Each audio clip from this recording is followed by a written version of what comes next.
Na verdade, querido Gilbert, querido Paulo, eu já quero de antemão concordar com o nosso companheiro Paulo César, porque ele traz realmente a essência disso tudo, né? A verdade é que todo esse acervo dos depoimentos, eles giram em torno do que o Paulo colocou, que é a retórica, né? E a covardia. Eu acrescentaria a covardia, porque são covardes, essa que é a grande verdade. São covardes porque não apenas por não terem coragem de enfrentar o poder judiciário como tinham quando tinham poder, né? Mas são covardes porque abandonam os seus no barco, abandonam os seus. Eles vão jogando, remetendo culpas à, à baderna, por mais que eles tentem minimizar a ideia da tentativa de golpe e a culminância que teve no 8 de janeiro, que vem de um processo de um conjunto de intervenções que vão se alocando e se montando para formar um mosaico da tentativa do golpe, nesse processo inteiro, eles vão sendo covardes e abandonando os seus, todos aqueles. Eles não se protegem no sentido de proteger o povão que vota neles, o povão que vai para frente de acampamento sofrer por eles, os alienados, o gado. Eles não protegem o gado, eles não protegem, eles só usam o gado. Então são covardes em todos os sentidos. Mas o principal é, eles falam tanto que os militares têm lealdade, que é um dos princípios da formação militar, é a formação para a lealdade, mas não são leais aos soldados rasos que estavam nos acampamentos, aos soldados rasos que foram lá para fazer a culminância do 8 de janeiro, aos soldados rasos do cotidiano do processo de golpe, da tentativa de golpe. Então são covardes. Mas o Paulo resume toda a questão muito bem. Eu queria acrescentar essa questão do depoimento do Bolsonaro é mais do mesmo. Assim, sabe, eu até diria que todos eles que foram ali, eles foram ali no sentido de tentar montar um conjunto de mentiras, porque eles são filhos da mentira, né? Aliás, são pais da mentira, né? São a simbiose da mentira perfeita, mas na verdade eles mesmos não tinham como fazer absolutamente nada, a não ser montar pequenas mentiras pontuais no sentido de talvez ir se desvencilhando individualmente do processo. O que é interessante, que eu estou aqui colocando, que eu estou chamando aqui de eixo de verdade, ou núcleo de verdade, é que absolutamente todos vão atestando, porque sabem que tem, não é apenas a delação do Mauro Cid, é necessário que a delação venha acompanhada de provas. A investigação da Polícia Federal é tão robusta e a denúncia do procurador Paulo Gonet é tão fundamentada que eles não têm como desvencilhar desse que eu estou chamando aqui de núcleo de verdade. Núcleo de verdade do golpe.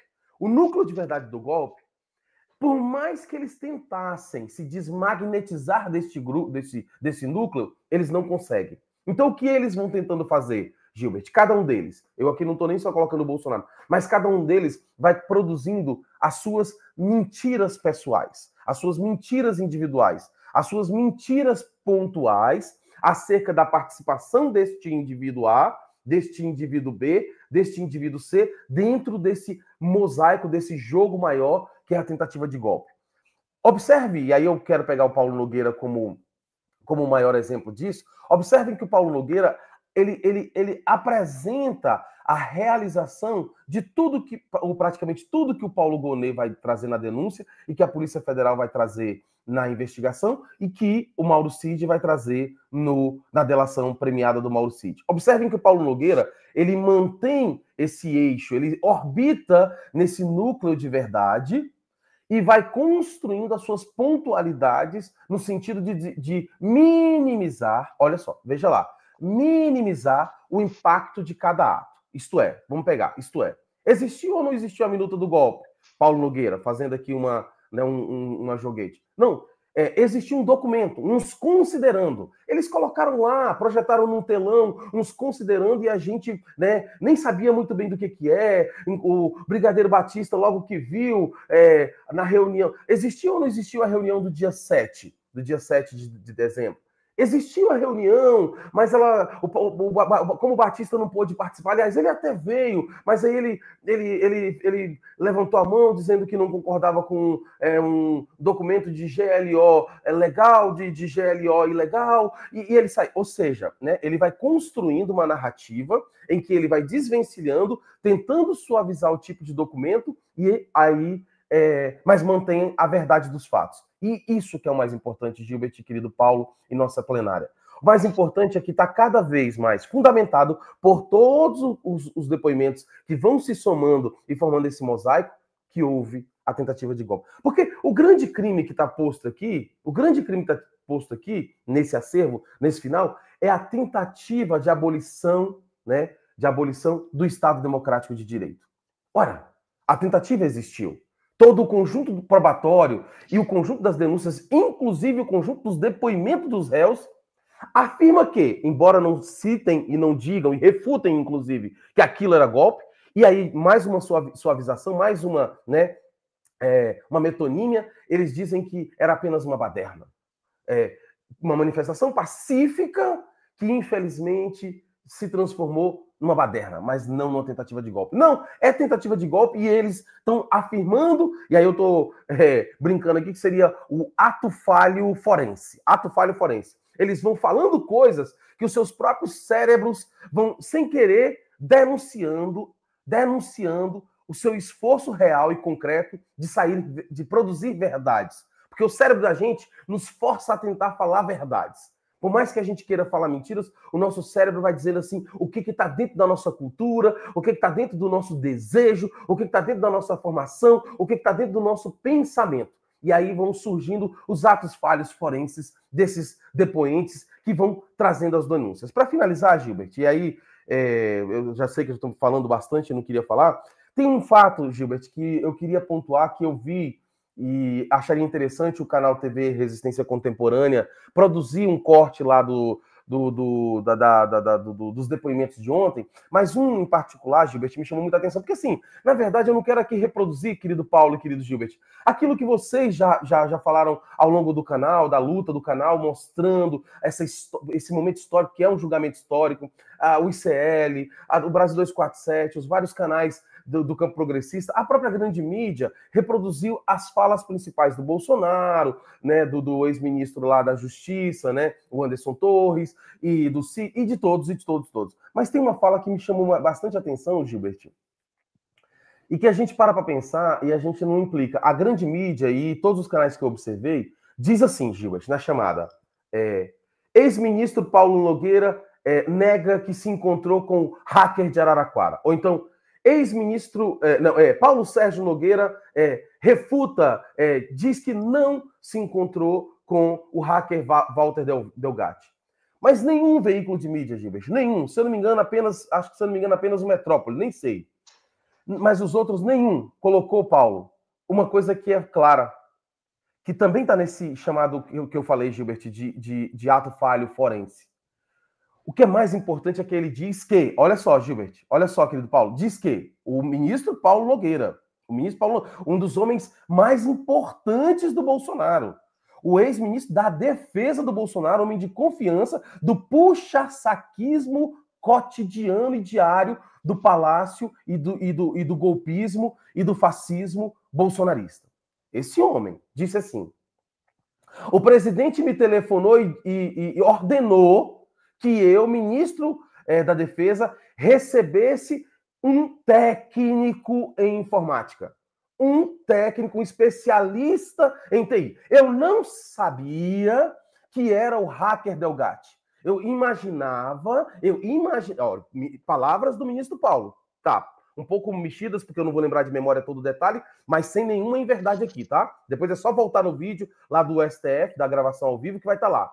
Aí ele diz que o ministro Paulo achava que o presidente da República tinha pedido para ele receber um especialista em urna eletrônica para investigar se haveria realmente alguma concretude no evento de risco de violação de urna para, então, refutar o processo eleitoral, para contestar o processo eleitoral. Gilbert, e quando o ministro ele assume que Ele estava em viagem, ele estava em translado, mas que o assessor pessoal, o assessor da confiança do Paulo Nogueira, recebeu, por ordem do presidente da República Bolsonaro, então à época, o tal do Walter Delgatti. E aí o cara assustou, o assessor dele falou assim: ministro, quem tá aqui, cara, é aquele cara lá, o criminoso. Ainda coloca lá que é criminoso. O criminoso Walter Delgatti. Aí o ministro, para tirar o dele da reta, que essa parte a gente já não sabe se é a tal das inverdades pontuais que eu tô chamando aqui, das mentiras pontuais,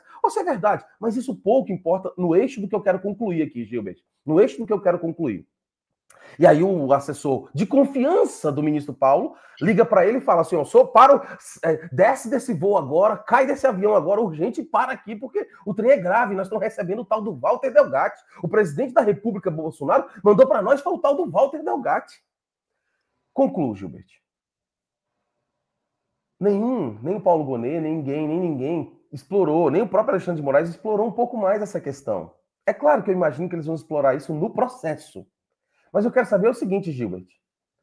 Lindbergh, nosso companheiro Lindbergh, está aí ativo e que eu quero parabenizar, porque o Lindbergh está entrando contra tudo que é maldade e crueldade da estrutura institucional da República nesse momento. Por exemplo, Eduardo Bolsonaro cometendo os crimes nos Estados Unidos de lesa pátria, os crimes de traição à pátria. O nosso querido Lindbergh está entrando contra tudo lá na Procuradoria ou no STF. Parabéns, Lindbergh. Quero aqui já fazer logo parabéns. Lindbergh, atente-se a isso, Lindbergh. Tente provocar o Paulo Gonet para... Agora finalizo, Gilbert. Viu, Paulo? Para incorporar, para acrescentar mais um crime do Bolsonaro e alinhar o crime do Bolsonaro de ordenar ao ministro da Defesa do governo dele que se encontrasse com o que ele está chamando de criminoso, que é o hacker Walter Delgatti, para encontrar documentos, estruturas, violações do sistema de justiça para encontrar fragilidades no intuito de subsidiar a base dele para continuar nas ruas e para subsidiar a temática, a justificativa da necessidade de um golpe. Carla Zambelli está condenada a 10 anos de cadeia, foragida. Walter Delgatti está trancafiado com 8 anos e 3 meses. Eu pergunto, Lindbergh, querido Lindbergh, e pergunto aos companheiros que espero entrarem na justiça para colocar o Bolsonaro também neste processo. O específico da Carla Zambelli, o específico do Walter Delgatti. Quantos anos o Bolsonaro vai pegar, além da tentativa de golpe, também por ter produzido a violação do sistema de justiça do CNJ e, inclusive, produzido documento de prisão do ministro Alexandre de Moraes. Me desculpa ter me alongado, mas isso é muito sério e nenhum órgão de imprensa e nenhum campo, Gilbert, levantou essa lebre. É isso.